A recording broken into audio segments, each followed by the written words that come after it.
Hello, everyone. Welcome back to the show. I'm Shalinda, and on this podcast, we bring legends back to life. Why did Jobs mislead Emilio about selling the shares? One reason is simple. Jobs sometimes avoided the truth. It was in Jobs' nature to mislead or be secretive when he felt it warranted, but he also indulged in being brutally honest at times, telling the truth that most of us sugarcoat or suppress. Both by dissembling and the truth-telling were simply different aspects of his Nietzschean attitude that ordinary rules didn't apply to him. At an executive session of the board in June, Emilio out of the room, Woolard described current directors how he calculated their odds. If we stay with Gil as CEO, I think there's a 10% chance we will avoid bankruptcy, he said. If we fire him and convince Steve to come take over, we have a 60% chance of surviving. If we fire Gil, don't get Steve back, and we have to search for a new CEO, then we have a 40% chance of surviving. The board gave him authority to have Jobs return. Steve Wozniak, who was himself now an informal advisor to the company, was thrilled that Jobs was coming back. It was just what we needed, he said, because whatever you think of Steve, he knows how to get the magic back. Nor did Jobs' triumph over Emilio surprise him. As he told Wired shortly after it happened, Gil Emilio meets Steve Jobs, game over. That Monday, Apple's top employees were summoned to the auditorium. Emilio came in looking calm and relaxed. Well, I'm sad to report that it's time for me to move on, he said. Fred Anderson, who had agreed to be interim CEO, spoke next, and he made it clear that he would be taking his cues from Jobs. Then, exactly 12 years since he lost power in a July 4th weekend struggle, Jobs walked back on stage at Apple. It immediately became clear, whether or not he wanted to admit it publicly or even to himself, Jobs was going to take control and not be a mere advisor. As soon as he came on stage that day wearing shorts, sneakers, and a black turtleneck, he got to work reinventing his beloved institution. Woolard was able to coax Jobs to agree that his role as an advisor would be a very active one. Jobs approved a statement saying that, agreed to step up my involvement up with Apple for 90 days, helping them until they hire a new CEO. The clever formulation that Woolard used in his statement was that Jobs was coming back as an advisor leading the team. Jobs took a small office next to the boardroom on the executive floor, conspicuously eschewing Emilio's big corner office.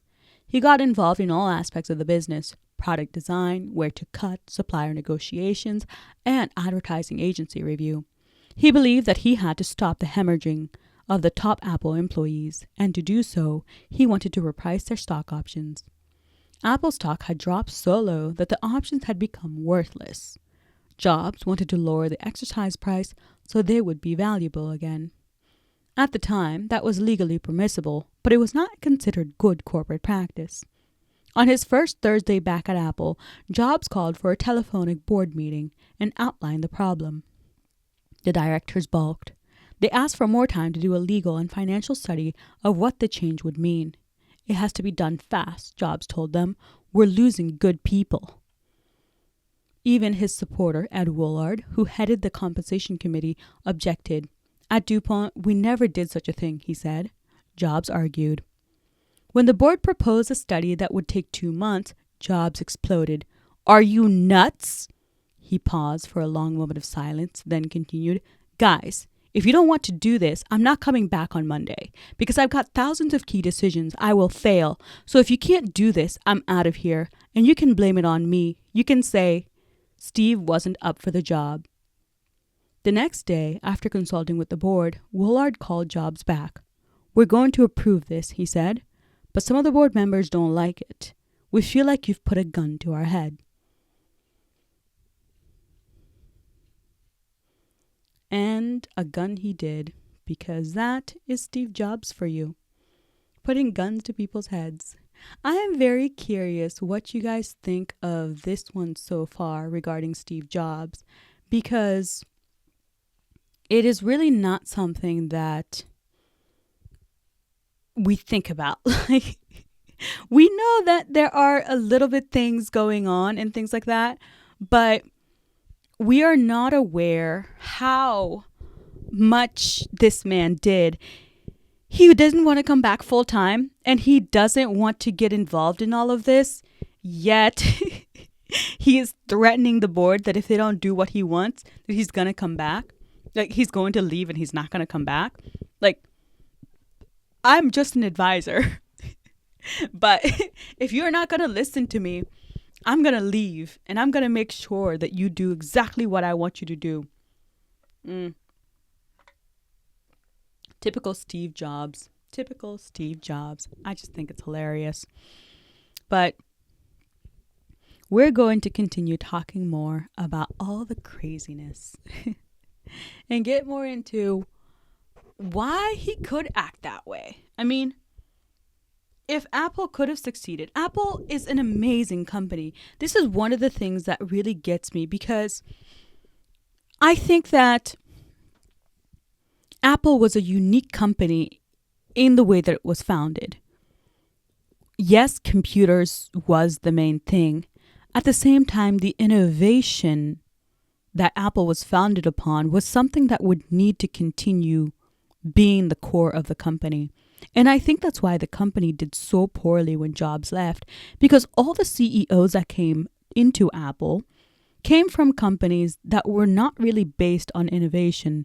They were based on steady,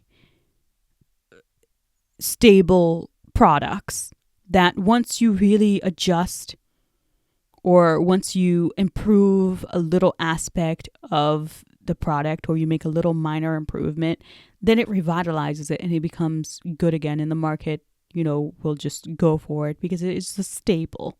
It's a basic go-to. Apple was not a company that was based on staple and go-to, and minor changes and minor variations would sustain it for a long time.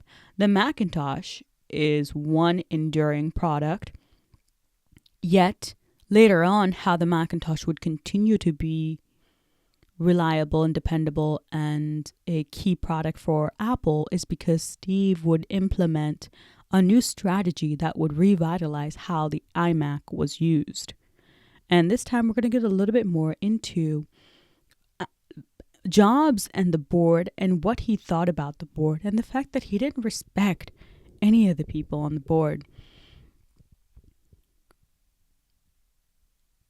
Because of how things were going and how Apple was just milked for all of the revenue they could bring, Jobs, doesn't really have respect for many people because it's just the way that he is. Ordinary rules do not apply to him. But at the same time, when he is dishing out compliments to someone, or when he really does like someone, it's probably because they support him and they agree with what he's saying. And he didn't like the board or respected them because they were disagreeing with what he was saying, and they had basically run Apple into the ground. So naturally, he would be upset about that. Can you imagine a temporary person coming in, and even though they're an advisor, they are able to fire an entire existing board of a multi-billion-dollar company? Yes, the only person who could do that would be Steve Jobs. He basically got everyone to leave the board except two people. And the one person that he would keep that he really liked was Ed Woolard. And the reason for that is because Woolard wanted him back at Apple and he orchestrated him coming back. And the other person that he would keep, he kept that person just because it would help Apple look good to the public, and investors and stockholders wouldn't freak out at just one person at the helm, and everything else is just relied on one other person to keep Jobs in check. Even though there were two people on the board, really what they did wasn't going to go against Steve Jobs. That's all I can say. You can't really go against Steve Jobs. It's not going to work out. Mike Markkula was one of the people on the board who was being asked to leave.